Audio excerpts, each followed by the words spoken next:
Gatunek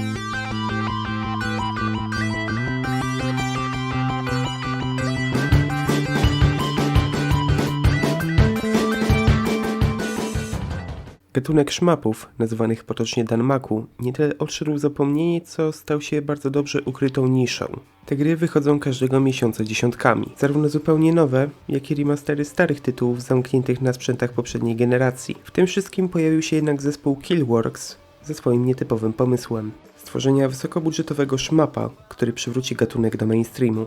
Konami sypnęło na to groszem i tak powstało Cygni All Guns Blazing. Gra miała wysoki budżet, darmowe rozdawnictwo na Epic Games Store, a nawet wsparcie wielkiego K. Więc co dokładnie sprawiło, że teraz o tej grze nie pamięta ani mainstream, ani docelowa grupa tego gatunku? Dowiecie się tego w tym materiale.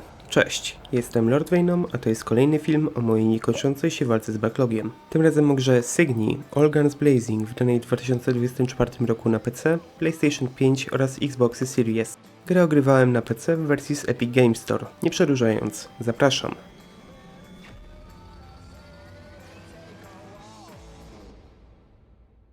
Na początek chciałbym jednak nakreślić, co czyni dobrego szmapa. Granie w tego typu gry nie polega tylko na bezmyślnym strzelaniu czy szybkim refleksie. To przede wszystkim sztuka znajdowania się we właściwym miejscu i właściwym czasie. Ostrożne dobieranie kolejności, eliminowanie przeciwników i właściwych narzędzi do danej sytuacji. Dlatego społeczność szmapowa docenia, gdy przeciwnicy są rozważnie rozmieszczeni, a pociski nie zalewają ekranu bez konkretnego wzorca. Do tego jeszcze dochodzi kwestia proporcji ekranu i tego, na ile gra pozwala nam omijać przeciwników. Czy może omijanie wcale nie jest wskazane? To wszystko ma znaczenie. I w tym wszystkim pojawia się właśnie Cygni z masą cech typowych bardziej dla dzisiejszych nowoczesnych gier niż dla tego gatunku. Ale od początku. O czym w ogóle jest Cygni? Akcja dzieje się na planecie Cygni Prime, na której ludzkość założyła swoją kolonię. Odkryto tam całe hordy nieaktywnych maszyn pradawnej cywilizacji. Na podstawie tych maszyn dokonano wielu przełomów w technologii i stworzono nowy standard życia. Po 2 latach wszystko pieprzło.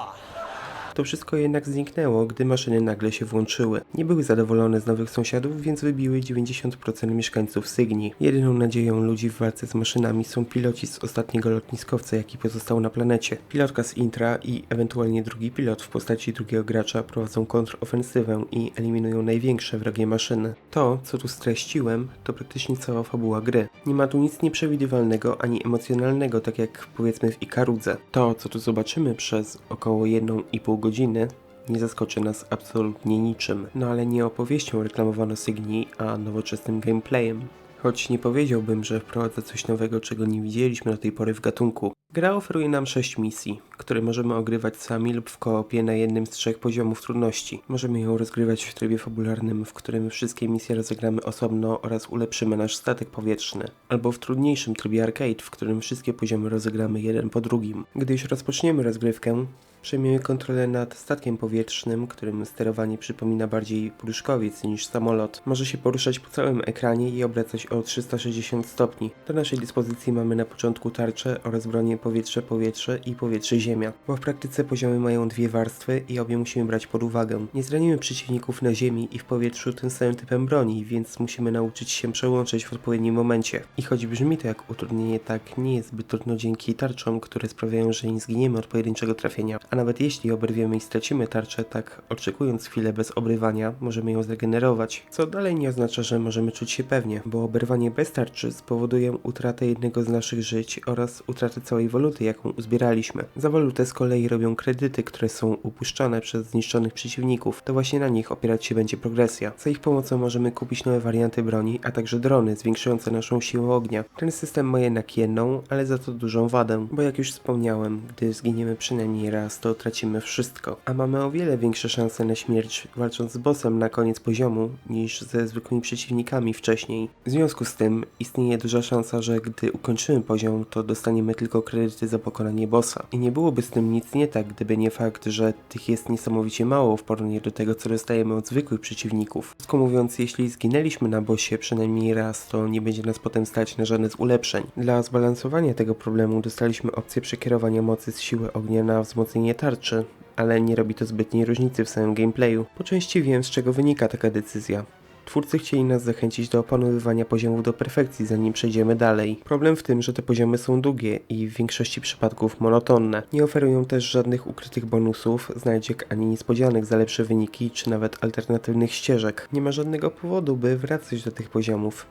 Może poza wyższymi poziomami trudności, ale to tylko jeśli zależy Wam na osiągnięciach. Poza tym, jeśli czujecie się pewnie, to możecie przejść całość nawet nie ulepszając swojego statku. Czyli w sumie poza utratą waluty po śmierci nie ma żadnej zachęty, by uczyć się tych poziomów. Szczególnie, że przynajmniej w trybie fabularnym gra nie zmusza nas do zaczynania całości od nowa, gdy już stracimy wszystkie życia. Pochwalić z kolei mogę, że nie zauważyłem tutaj żadnych nieuczciwych praktyk, takich jak wstawianie nagle pojawiających się znikąd przeszkód zabijających nas na jedno trafienie. Owszem, pojawiają się takie, ale jesteśmy przed nimi ostrzegani i to na tyle wcześnie, że mamy jeszcze dużo czasu, by na nie zareagować. To nie jest jakoś specjalnie frustrująca gra, a wszystkie zgony będą wynikać tylko i wyłącznie z nieuwagi gracza. Osobiście udało mi się przejść całość bez utraty wszystkich żyć nawet raz na poziomie łatwym, bez jakichkolwiek ulepszeń, więc ta gra trudnościowo nie ma nawet startu do większości szmapów z prawdziwego zdarzenia, jak choćby produkcje studiów Cave, Treasure czy Cube. Na szczęście jest tutaj przynajmniej potencjał do śrubowania wyników, tak jak w tych klasykach. Podczas misji pojawia się wielu przeciwników, którzy nas nie atakują, więc jeśli pozbędziemy się tych najważniejszych, to możemy wykorzystać przerwę na podwyższenie naszego wyniku. Tylko że tak jak już wspomniałem, poza samymi punktami niczemu to nie służy. Czysto graficznie z kolei gra wygląda naprawdę dobrze. Szczególnie w cutscenkach i asety też są dość wysokiej jakości. Niestety występują tutaj pewne dwa problemy. Pierwszy to styl artystyczny gry, w którym niestety na 4 na 6 misji dominuje kolor ciemnoszary w zbyt dużych ilościach. Robi się znacznie lepiej, gdy pojawia się woda oraz wrogowie w kolorze zielonym. Budzi to wrażenie, że nie tyle gra jest brzydka, co nie wykorzystano całego potencjału, jaki twórcy wybrali dla tej gry. Drugim problemem jest optymalizacja, bo gra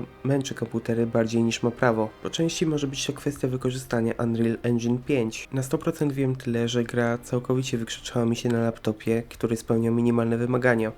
Z kolei mój główny komputer, który znacznie przekracza wymagania zalecane, dość mocno się grzał. Nie czyni to gry niegrywalną, ale radzę zwrócić uwagę na wymagania, jeśli chcecie to ogrywać na PC-cie. W kwestii udźwiękowienia z kolei nie mam dość dużo do powiedzenia. Poza utworem z intra praktycznie nie słychać tu żadnej innej muzyki. W misjach występują jakieś ambienty, ale po pierwsze są zbyt ciche, a po drugie giną na tle wystrzałów i wybuchów zamiast je uzupełniać. Niestety równie dobrze mogłoby tej muzyki wcale nie być i nie zauważyłbym żadnej różnicy. Jeśli zaś chodzi o pozostałe dźwięki, to nie mam tutaj żadnych obiekcji. Najlepiej wybrają dźwięki maszyn, ponieważ robią za świetny alarm, kiedy powinniśmy wykonać unik. Podsumowując, Cygni All Guns Blazing niestety jest średniakiem. Co prawda dobrym średniakiem, ale nie ma na tyle dobrze zarysowanej osobowości, żeby móc ją pamiętać na dłużej. Był tu bardzo duży potencjał i doceniam, ile mechanik zostało tu zawarte. Problem w tym, że to gra tylko na raz. Gracz nie dostaje żadnej zachęty, by wracać do poziomów i je odkrywać. Mimo że twórcy ewidentnie chcieli zachęcić graczy do opanowywania poziomów do perfekcji, choć system waluty, którego do tego użyli, wypada dość sztucznie. Cygni wygląda na grę z dużym budżetem, ale niestety oferuje mniej niż gry, którego nie mają. W związku z tym prawdopodobnie nie zostanie zapamiętana jako rewolucja, którą chciała być, ale doceniam chęci. Doceniam, że Konami uwierzyło w ten projekt,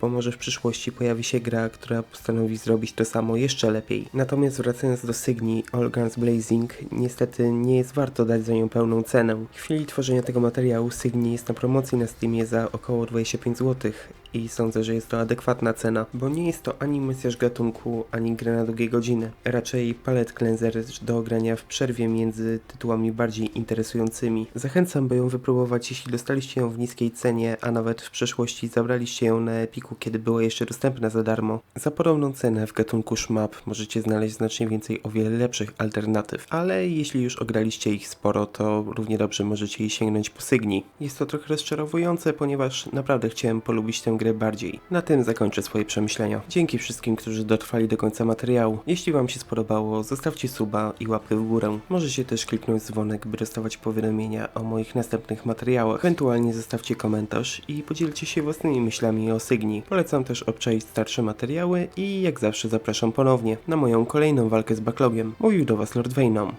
Do usłyszenia.